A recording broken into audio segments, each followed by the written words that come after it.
ya, sampai orang lupa esensinya. Biasanya gitu. Nah, itu kelemahan saya kira dari institusionalisasi. Loh, inspirasi itu menjadi besar dan melahirkan kesadaran kolektif. Ini kalau dari sisi positifnya ya. Saya kira agama-agama mampu menjadi inspirasi positif untuk membentuk kesadaran kolektif yang bagus gitu. Memang karena institusionalisasi juga. Tidak sepenuhnya jelek, tapi saya pikir itu memang punya side effect yang lain. Saya kira banyak keyakinan kayak apa ya?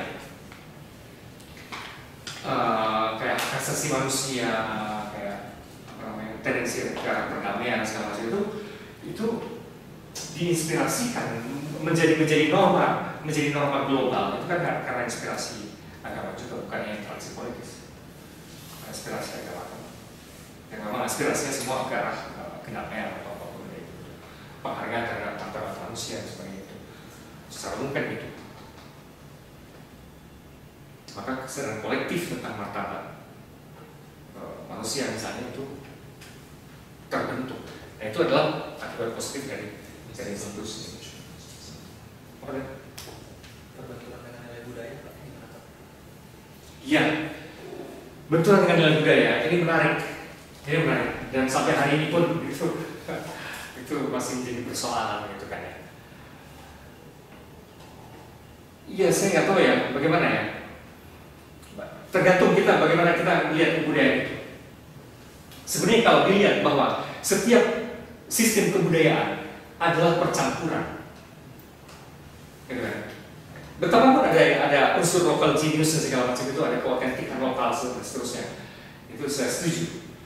Tapi hampir semua budaya sebetulnya adalah produk dari interaksi dengan segala budaya yang lain. Kalau dilihat dari sudut itu, sebetulnya ketika agama-agama masuk, lantas itu menjadi unsur lain dalam interaksi percampuran agama, percampuran budaya. Itu tidak jadi soal menurut saya.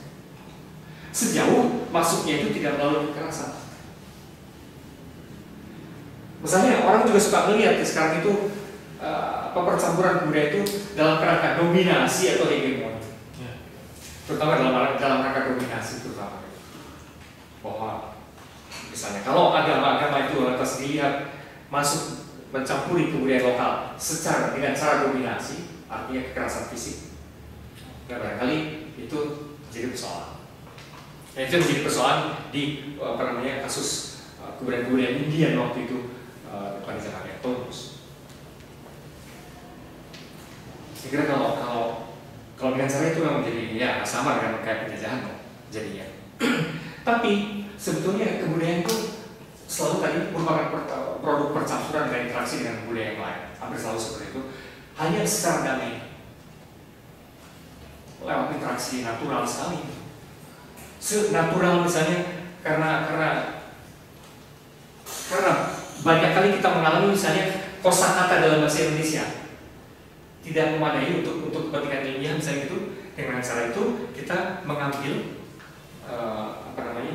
istilahnya apa dalam bahasa Indonesia?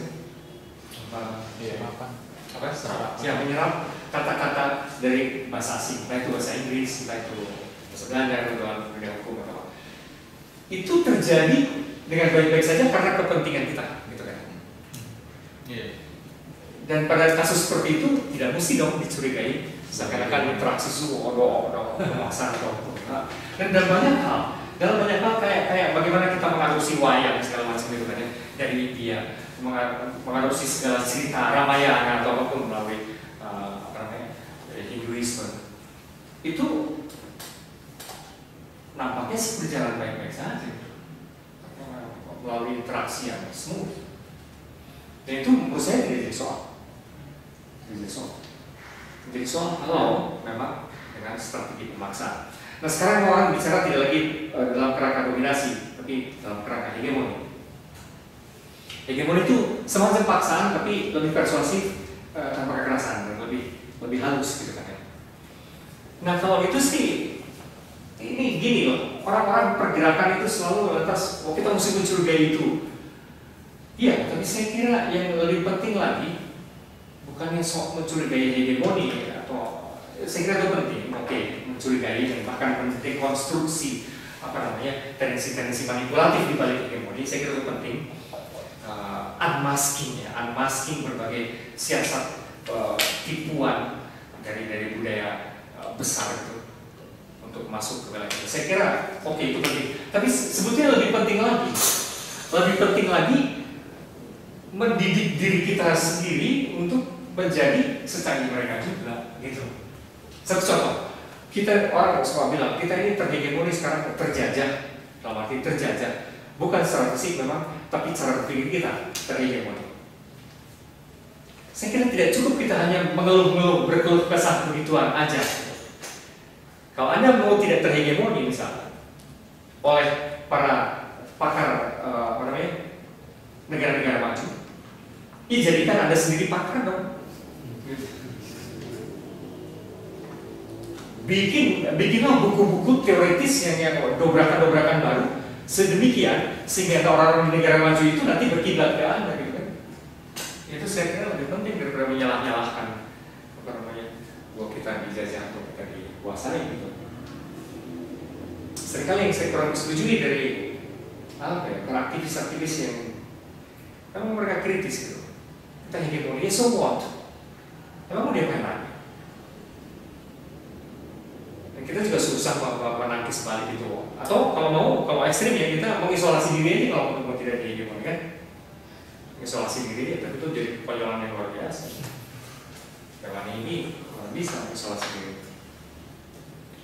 Yang lebih penting saya kira mempercayai diri. Bikinlah teori-teori terobosan baru sendiri, gitu.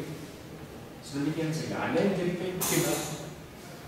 Lantas ada peluang, Anda menghegemoni mereka, jadi itu dong. Jadi misalnya tidak cukup kita semata-mata mengklaim selera kita sudah dijajah oleh Kentucky Fried Chicken, oleh McD dan segala macam gitu.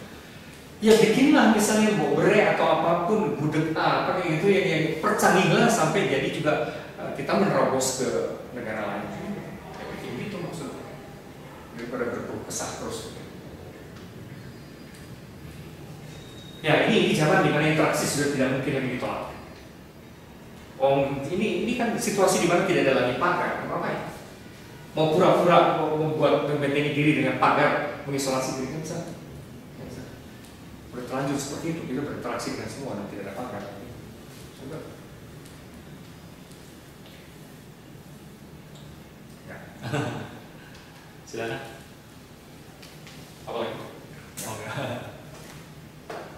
Teteh, lagi pikir sesuatu.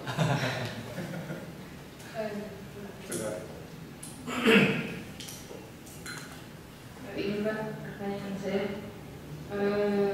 kecenderungan nasi Indonesia itu kan zaman sekarang, terutama beberapa kalangan yang memang kurang pendidikan dan kurang interaksi, kurang kebiasaan berpikir seperti itu Pak tadi. Kelompok-kelompok atau jamaah-jamaah ini kan memiliki akses tersendiri terhadap dogma-dogma yang mungkin berbeda-beda gitu ya. Kemudian mereka membuat satu komunitas sendiri, dogma sendiri. Mereka menganut itu secara keras, kemudian mereka saling menyalahkan, kemudian terjadi kekerasan, kemudian ya cukup chaos ya seperti di Indonesia sekarang, terorisme segala macam, terus FPI dan jamaah-jamaah lain, kemudian juga pemerintah ikut-ikutan dengan menghalau individu-individu yang katanya sesat dan dengan alasan meresahkan masyarakat gitu ya. Nah ini sebetulnya ada psikologi apa di Indonesia ini sehingga jamaah-jamaah tersebut bentrok sedemikian rupa, kemudian menurut Bapak bagaimana solusinya? Ya, kalau situasi Indonesia sekarang itu memang bukan hanya soal bentrok antar jemaah, antara RT RW juga gitu kan, antara mahasiswa kampus gitu kan. Memang ada sesuatu yang aneh sekali hari ini.